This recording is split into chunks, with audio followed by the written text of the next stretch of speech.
Welcome to the Turning Stone Show, where we discuss topics of the human experience. We're here to offer conversation, ask questions, and explore. We invite you to join us on this journey and the discovery of purpose in life.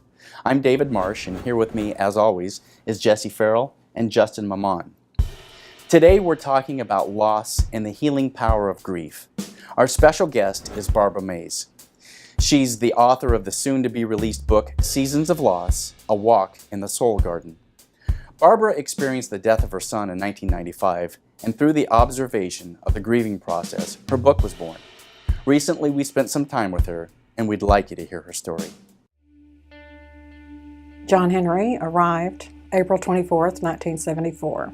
He was all boy, all energy, and when he was 11 years old, his father died, and it had a great emotional impact on John. And by the time he was 16, he was acting out and pretty much out of control. Shortly after high school, he was accepted into college at Stout University in Wisconsin, January 20th, 1995. In the middle of the night, I received a knock at my door from a policeman informing me that John had been killed in a fatal accident the night before in Wisconsin. It was numbing, disorienting. That immediately plunged me into what I have come to understand as the winter of my grief. And when you lose someone or something, your innocence, your home, your job, your health, your youth, it's very disorienting. You're in a place you've never been before. It takes time to find your way. My journey through my grieving process mostly was facilitated by learning that there are gifts within every loss. And the gifts give you purpose. They let you know that God, the universe, however you see the divine, has your back and is there, is intimately connected to what you're experiencing, and is walking with you. So the beginning of any loss, it plunges you into winter. But spring brings with it just that gradual opening of life. And summer is that time of growth when you take those memories and you turn them into things that are positive. There are so many things that can come out of loss. One of the things that I did after John's death was I adopted the segment of the highway that John was killed on. And I set a time for all of his friends and I to be able to meet on the highway. And we went out and cleaned up the highway. And it was quite an emotional time. Actually, we found some pieces of John's truck. And we would hug and cry. And then afterwards, we all got together for pizza. And they told me how much they appreciated having that opportunity to have something concrete to do to honor John's memory. Something that wasn't just so sad, but something that was a positive thing. And adopting the highway was a very positive thing that we were able to do, and it brought us closer together. And then the autumn is my favorite time. It is that time of reflection. It is the time when you are finally able to share with others your completed journey through grief.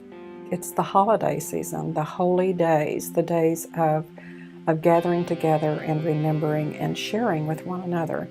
And so that is the complete cycle, from the beginning of the loss to laughing and loving again, to putting it into action, taking it out into the world into something that's positive and actionable. So this is the time to give back to the world. You have that sense that you've survived this, and not just survived it, but you've thrived through it, just as the person that you've lost would want you to do. Barbara, thanks for sharing your story. Loss is part of the human experience. Having something, not having control over it, having it be out of your control, out of your grasp. Tell us how you have walked through that journey with your personal loss, and what other losses are there that people may experience? Maybe address that. Okay. Well, one of the very first things that happened shortly after I lost John, the marriage that I was in was falling apart, and we mutually agreed that it was time to separate. So I was going through another loss. And I joined a divorce recovery group.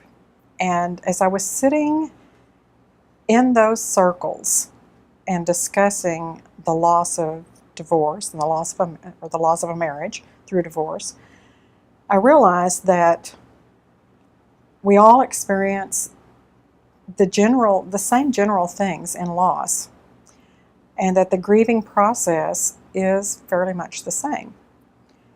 So I began to really ponder on that loss is loss. It doesn't matter if you've lost a person through death, a pet, your job, your career, your health, even the loss of innocence.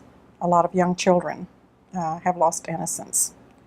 No matter what your loss is, the grieving process is pretty much the same. It is differing in severity. It's different in how you experience it. Your own personal experience of that may change from the person next to you. There is a way to know where you are in your journey of loss. And as I was experiencing the grieving process after my son's loss, or after my son's death, I realized that mostly it's just that you feel lost. You have no point of reference. Everything has changed. Everything that normally sets everything in its right place, now it's not the same. And those points of reference are gone. And so it is beginning to look around and see how to orient yourself, how to find yourself on the path toward healing. And as I meditated on that one afternoon, then I realized it was a beautiful fall day, and I was experiencing all the brilliance of the Minnesota leaves changing, and realized that my soul was experiencing that season. And I began to think about the seasons, and I realized that we here on this planet orient our lives according to the seasons and their cycle. Winter, spring, summer, autumn, then we start all over again. And we know where we are in our year by what season it is. Unless we live in Arizona. Unless you live in Arizona. And I address that in the book too. Someone else's winter may be the severe heat of Arizona. Just that total blast where, again, your points of reference are burned to a crisp. Yeah. Wow. They're gone. That's good. So it is the seasonal. Loss can be observed seasonally.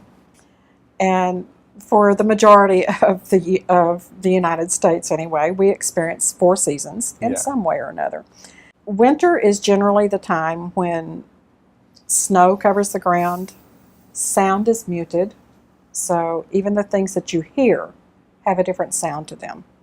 When people say something to you after you've experienced a loss, it doesn't even sound the same as if someone had said that exact same thing to you before you experienced a loss. Absolutely. The things that you see, oh, this is the lane that I love to drive down this lane because there's flowers in the middle of the street. Well, in the winter, that's all gone. So it is recognizing where you are in your grieving process seasonally. It is also understanding that in the middle of summer, and the 4th of July, that there are times that, depending on where you are, you may need to wear a sweater to watch the 4th of July picnics, the fireworks. You wouldn't do that here in Arizona, but you would in Wisconsin or Minnesota or Alaska. That's funny you mentioned that. My wife was born and raised in Butte, Montana, and she says she remembers the 4th of July. There would be snowflakes occasionally. Yeah.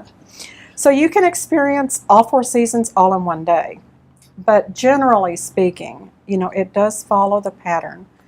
And it took me several years to go through my winter of loss.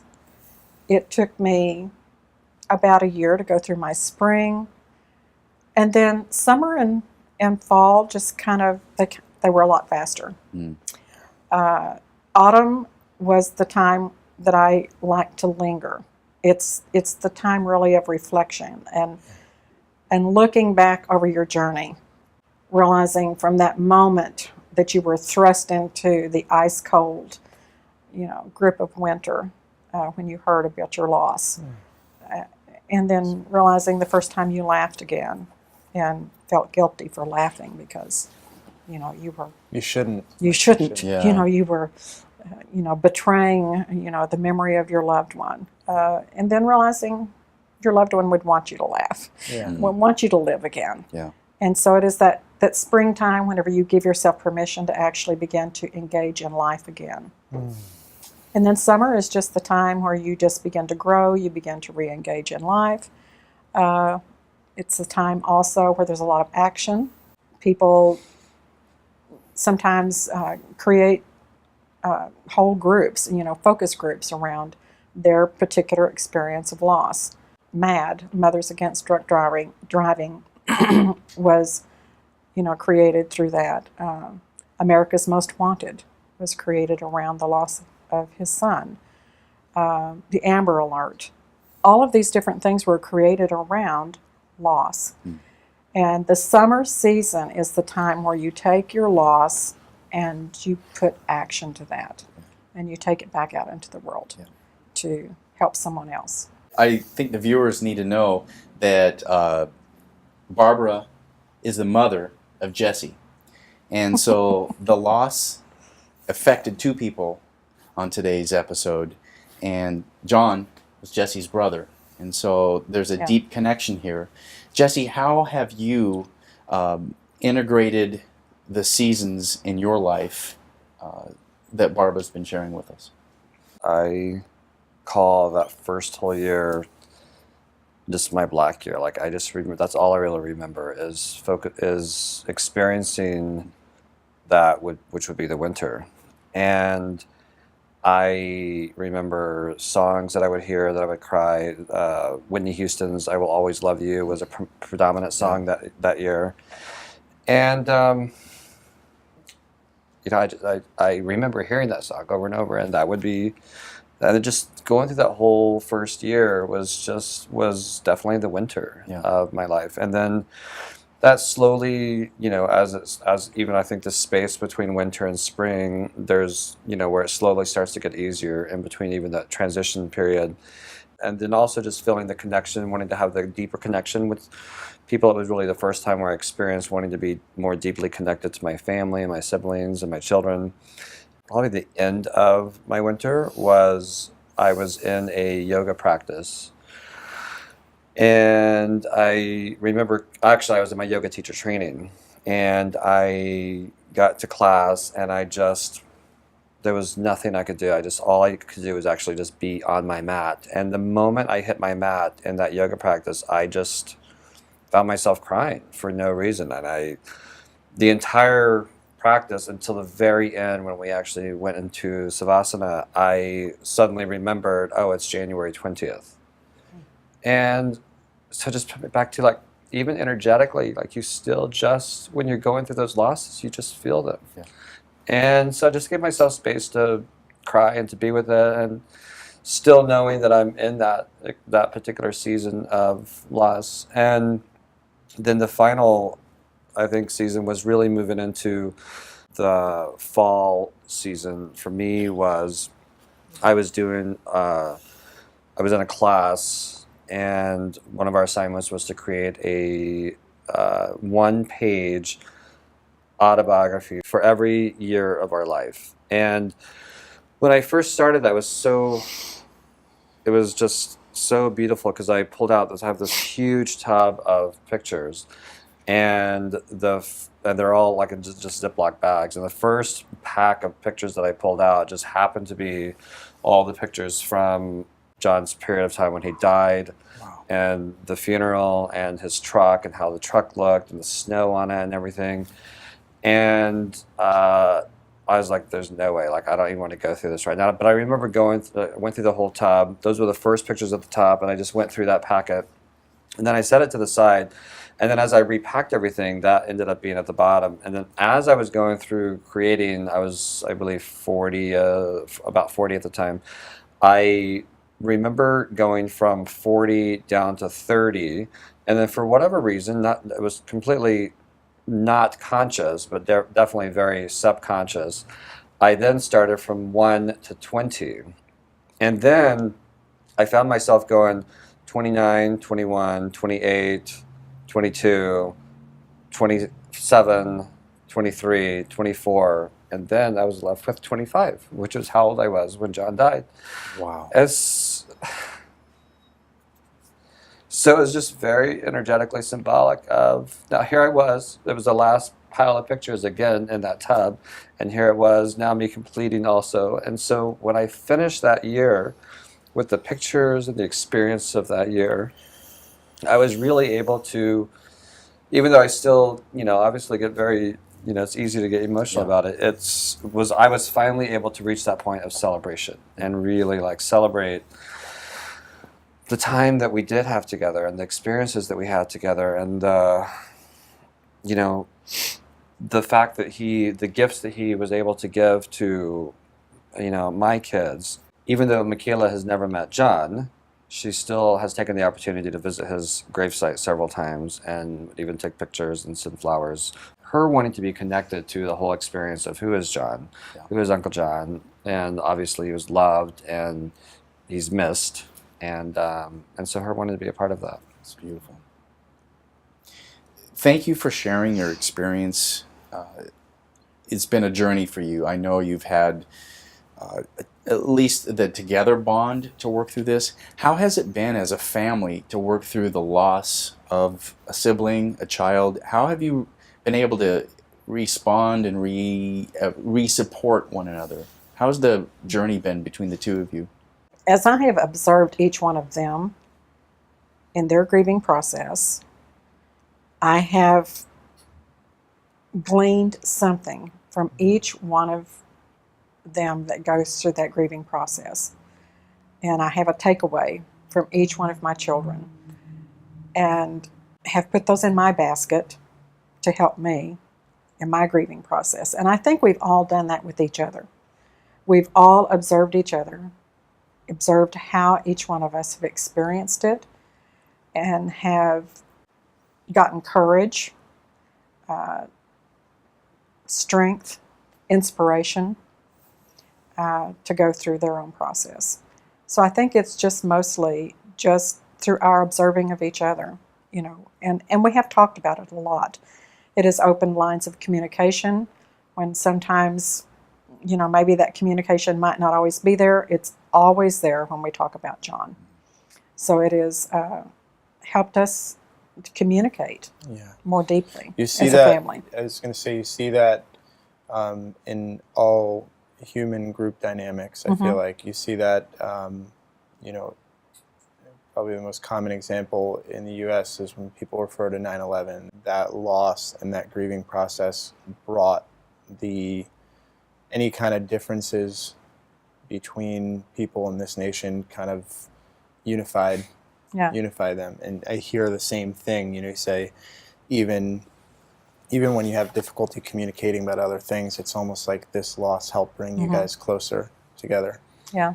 And it was also the time period, over the last few years of Facebook. And so it was about that 10-year mark where we created a group Facebook page and invited all of his high school friends to also participate in that. And what was nice is being able to then expand that, not just our own family stories, but also to expand that into what did his friends have to say about him, and sharing now us being able to receive stories and experiences that he had that we were not aware of, that he shared with his friends, and expand, and pictures and photographs. In the winter season, you're always remembering, when was the last time, what was the last picture we took, what was the last holiday, what was the last experience we had. For me, there was a lot of, in that first season, recognizing how much we take everything for granted. We don't know when the last day is, and how, if we only, even for myself, like if I only really took advantage of every moment that we have, and especially in relationships with our children and family and loved ones, to be able to experience and share and be complete in every moment, with our loved ones.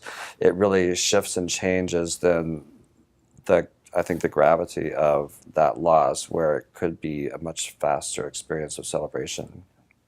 You know what profoundly moved me is how you gave everybody a community, a sense of purpose, of something that have meaning. You went out and adopted a part of the highway, and you had a group cleanup day, and everybody probably were like, okay, this will be kind of weird, but I imagined that when in my mind I was thinking, as you're picking up trash, it's a symbolism of picking up the pieces of stuff, and then to actually go out and find part of the truck that had been in the wreck.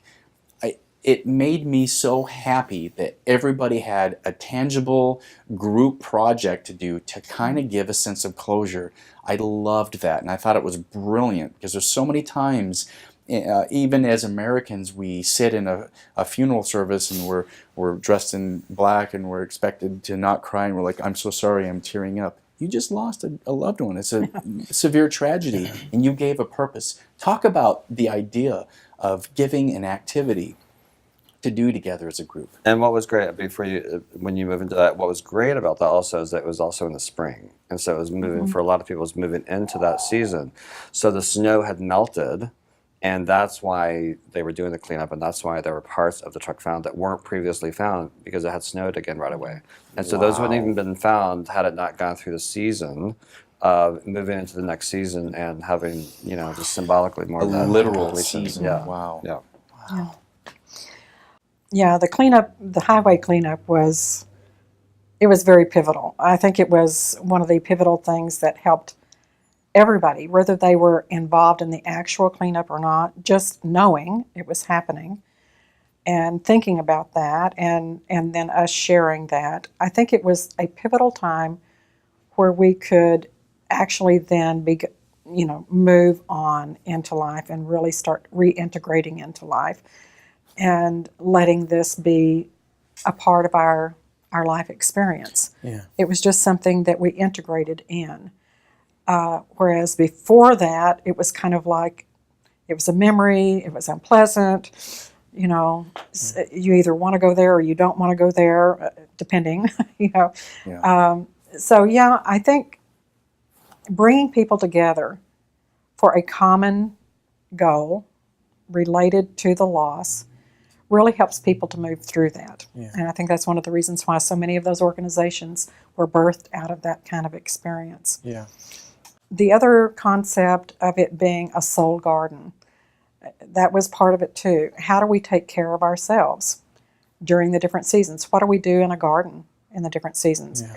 What we do for a garden, our little spot of gardening, whether it's vegetables or flowers, no matter what it is, we take care of it differently in the winter than we do in the spring and with summer and the fall. All different things are happening in that garden.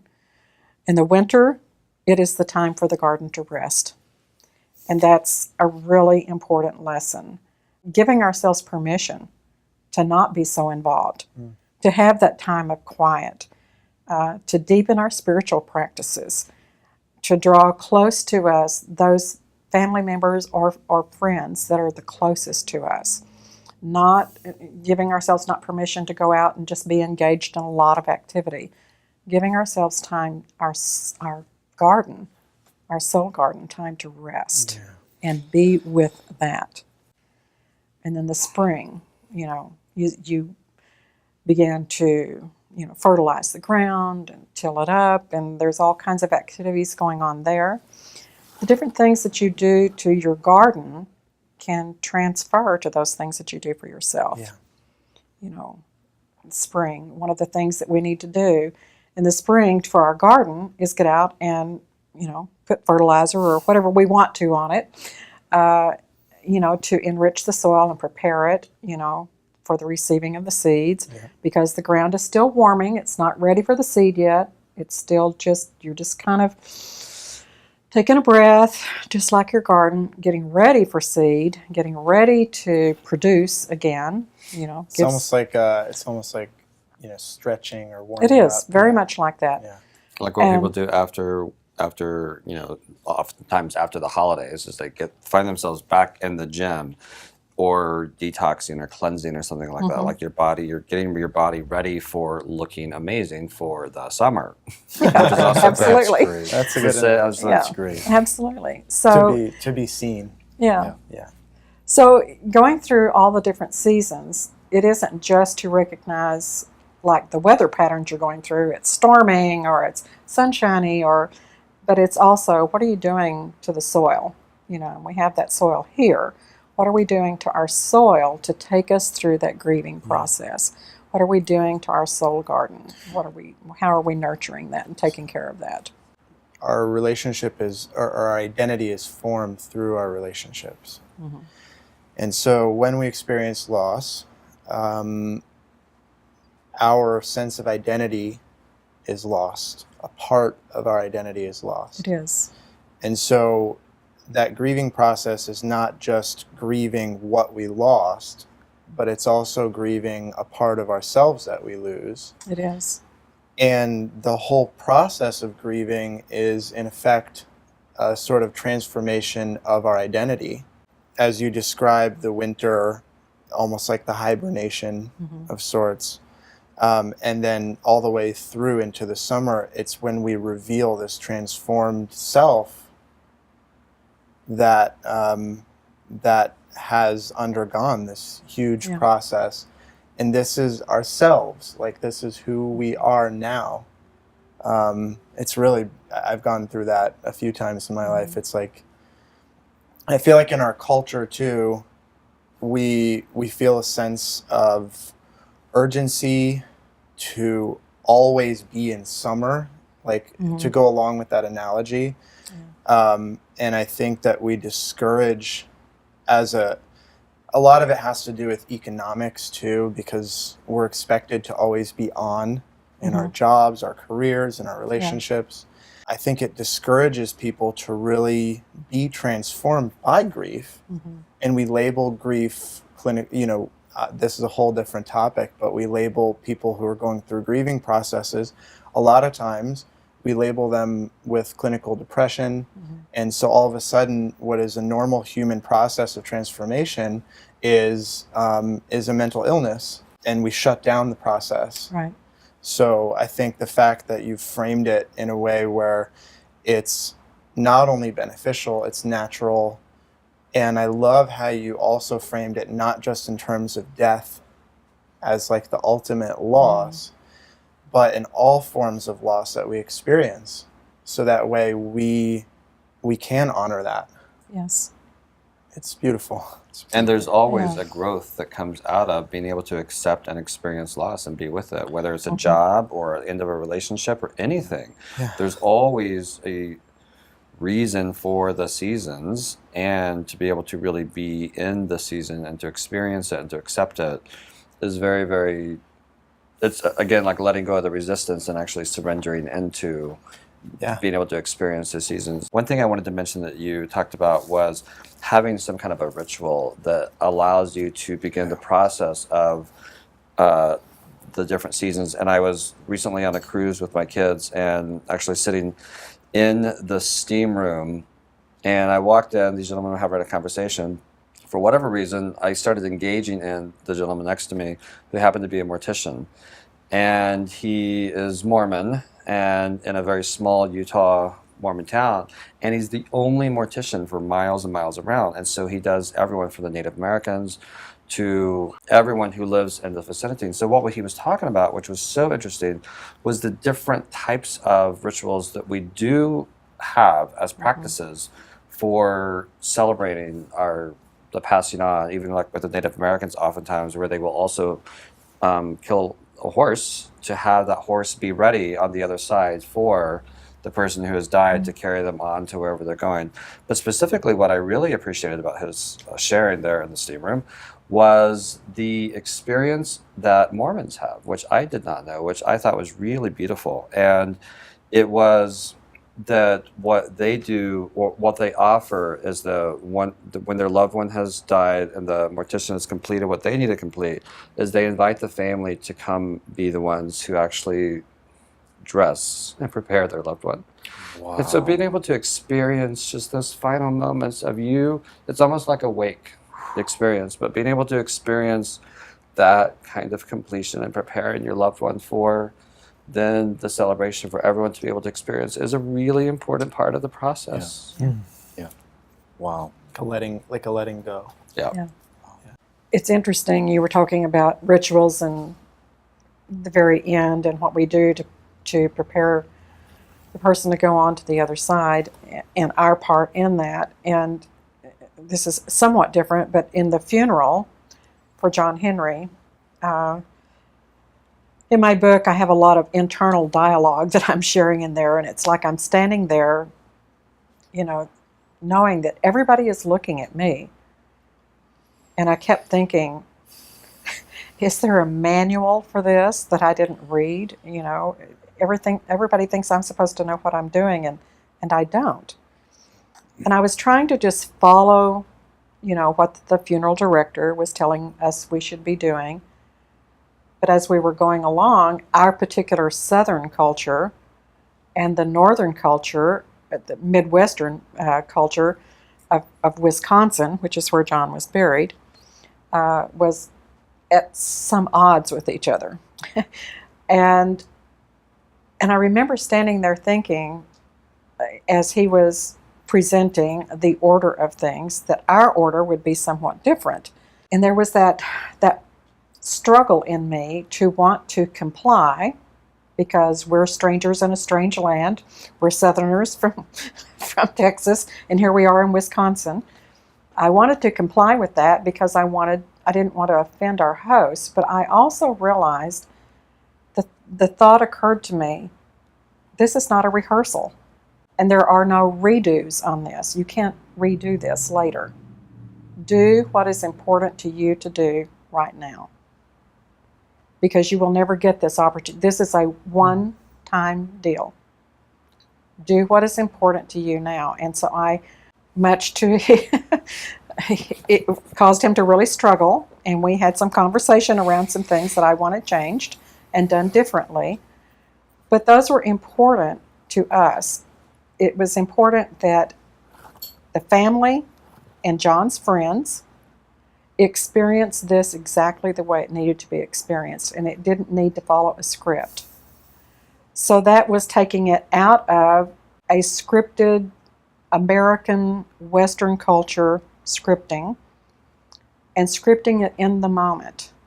What is important to us emotionally right now to help us, because the funeral really, it isn't for the deceased, it's for us to remember them, to be in the presence with our final time that we'll be with them, helping them to just, pass on over to that other side where we won't see them anymore. And so it was interesting, that little bit of a cultural clash that was there, and I've always been grateful that I had the courage to say, I see where you're coming from, but we're going to do this somewhat differently. That's beautiful. Yeah.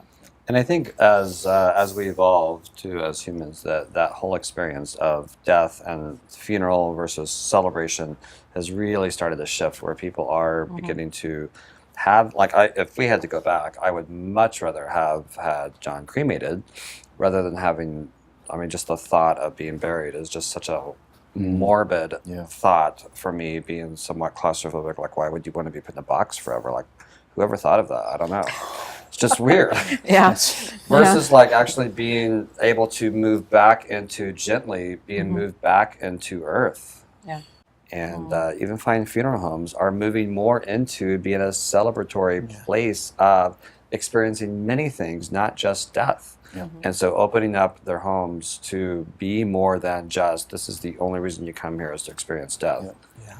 Human beings have been having burial ceremonies since the dawn of civilization. So it's definitely not limited to a particular culture. Like the very first human cultures that we have any kind of artifacts from, when we go visit those little villages or communities, we find that burial ceremonies are almost like part and parcel of human communities. in general, like independent of culture. And the rituals are different, and what they like, how they celebrated it, or what kind of ceremonies they conducted, what kind of artifacts they left behind are different, and those are in relationship to the culture and what was important to the culture. But burial ceremonies, at least when I've studied anthropology, are like part of being human, almost like part of our experience. So I find that really interesting, and I also feel like we perceive death as something bad, and that is so strange because everyone dies. It's like, if you think about it from the big picture, it's such a strange idea that we know it's going to happen, and yet we see it as something bad. And so I wonder if culturally, I wonder how that would also change the way our economics were, like how we conducted ourselves as a society, if we weren't clinging so much to like this part of life, because death isn't like the end of life, in a sense. Does that make sense? Absolutely. I wonder how differently we would relate to one another, like how much more ease there would be, and how much less like tension and clinging there would be, and how much more celebration there would be for like, okay, this is just part of our process. Sounds like the turning stone question of the week. That's good. That's good. Thank you for sharing. Thank you for sharing. We appreciate you being vulnerable in this setting. Thank you for being here. Now is the part of the show that we like to have as the turning stone, and gives us a place to set an intention for the week. And with today's turning stone, we turn to Jesse. The question to practice this week is, what does your soul desire to experience in this moment and this moment of time that would have it be fulfilled? So here's the question, just going through the show, and of course being a very personal part of this week's show, is it really brought me back to who in my life right now doesn't know exactly how I feel about them. And so I just began to wonder and question, like, does everyone know how I feel about them? Who could I actually have a conversation with this week that would let them know how I feel about them? And what kind of a legacy am I going to leave? How do I want to be known? So this week, as you're moving along, spend some time maybe journaling, spend some time having some conversations, spend some time writing letters or connecting with people that you love, and let them know how you feel about them, and give them the opportunity to also share that with you. And remember, this is a show about questions and questioning. It is not a show about answers. Nothing we say here is the truth. It is up to each of us to discover our own truth. Join us each week on the Turning Stone Show as we continue the journey of conversations. Subscribe and get in touch with us. Stay connected and join in the conversation.